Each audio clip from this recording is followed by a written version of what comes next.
Alright, what is up, guys? It's your boy Cosmic here with a video that is.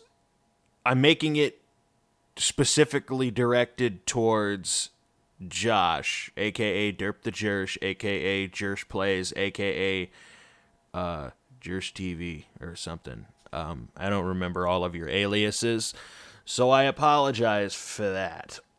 But this video is just a quick little run through on equalization and compression for when you're doing voiceover work or making vocals for music. This is going to be super, super simple stuff, and it's mostly going to be targeted towards doing a voiceover for a video, or if you're doing a vlog, a way to edit the audio to make levels come out a lot cleaner and a lot nicer. This is going to be really short because it's incredibly easy, and honestly, there's not going to be a whole lot of me explaining what you should do and when and where you should do what. For the most part, you can honestly get away with just using the presets in most of the audio recording or editing applications that are out there, and they'll work just fine to accomplish what you're looking for. But myself in particular, I'm going to be using Adobe Audition because that is my preferred audio editor of choice. And I'm just going to record a little bit of audio here so that we have something to work with. And I'm going to make sure to get really loud in some parts and then really, really quiet in others. That way we can I can kind of show you what's going on here in the sense of how what I'm doing makes everything sound a little bit better, more nice and tight, and a little bit easier to listen to. So here's a quick playback of the variation in volume to work with, and I'm going to make sure to get really loud in some parts and then really, really quiet in others. So as you can see, this section here is a lot larger because it's louder, and then this section is a little smaller because it's a lot quieter, and then over here it's really small because it's really quiet. So what we're going to start with is, I believe, even in Sony Vegas, this setting should be a thing. It's noise reduction. So what you see here is like these little waves is sound, and in here in this tiny little bit, there actually is sound there. Background noise, maybe a breath, air conditioning, a fan, just generic atmospheric ambience that just exists whether you like it or not.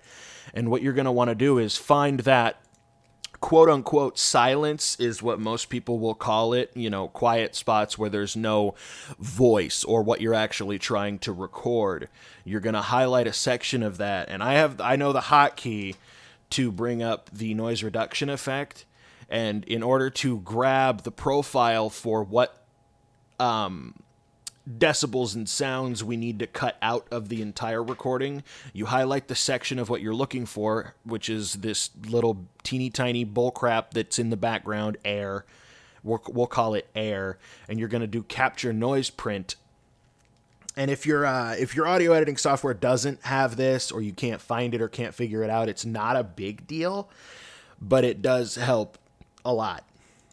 And then once you've captured the noise print, you're going to highlight the entire selection of audio that you want this effect to be applied to, and you're going to hit apply, and it's going to remove anything that falls within the threshold of the print that we took throughout the entire thing. So now the background crap has been reduced. Work with, and I'm going to make sure to get really loud in some parts, and you might not be able to tell, and you might be able to tell, but I promise it does help. If you have that option available to you, you need to use it.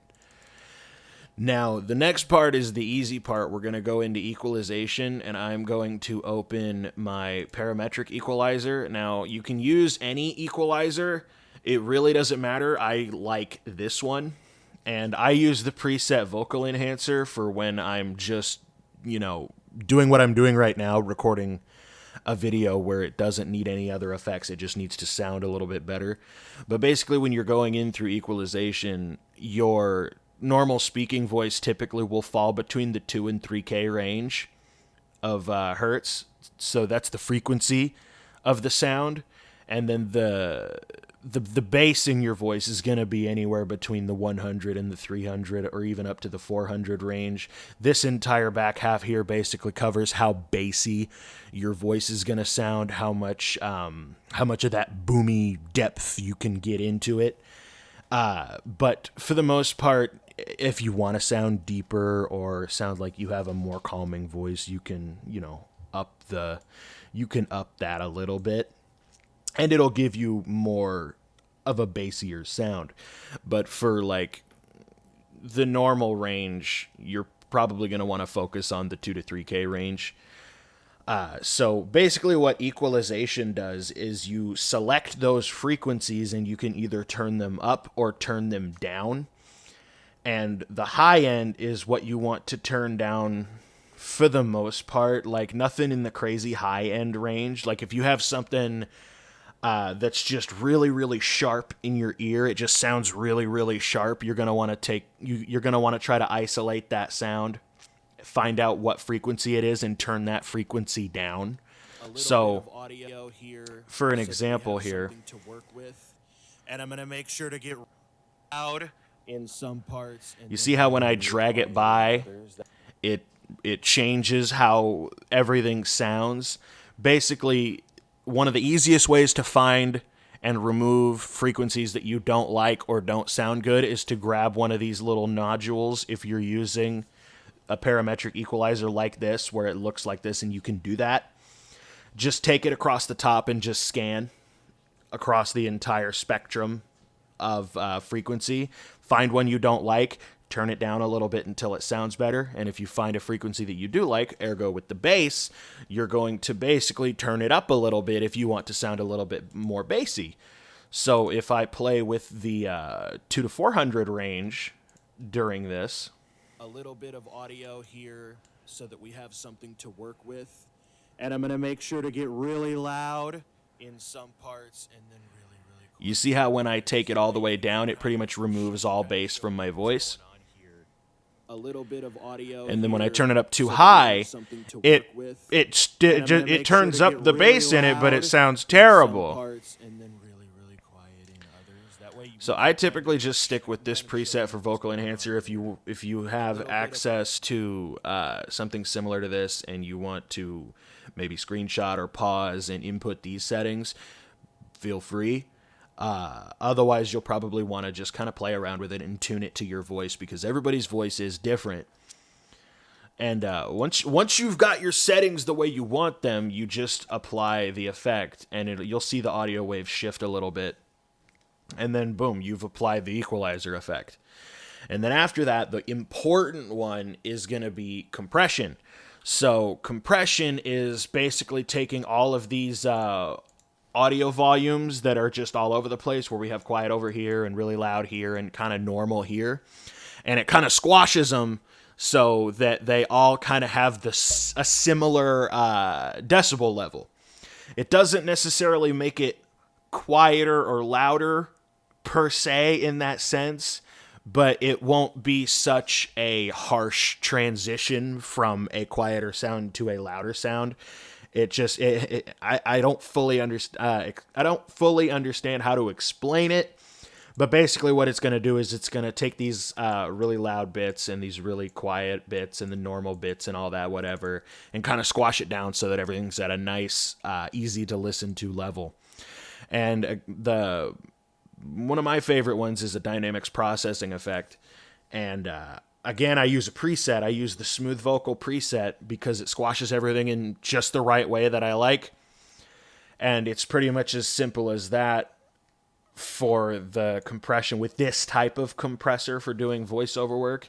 If you're doing something related to music, you're going to want to use like a multi-band compressor or a tube-modeled compressor, or something even along the lines of, Oh man, I mean, you can use a de-esser, which is mostly focused on getting rid of those harsh S sharp noises. But I prefer to use the dynamics processing, and you'll see what I mean here in a second by when I say that it kind of squashes it down and makes everything a little bit more normal. So when I apply this effect, boom, that loud bit got way smaller, and then everything else more or less stayed the same, honestly, but it kind of brought up some of the really quiet bits over here, and it brought down these a little bit. It just kind of makes everything a little more normal. And then obviously it's going to be a little quieter, so we're going to turn this back up a little bit.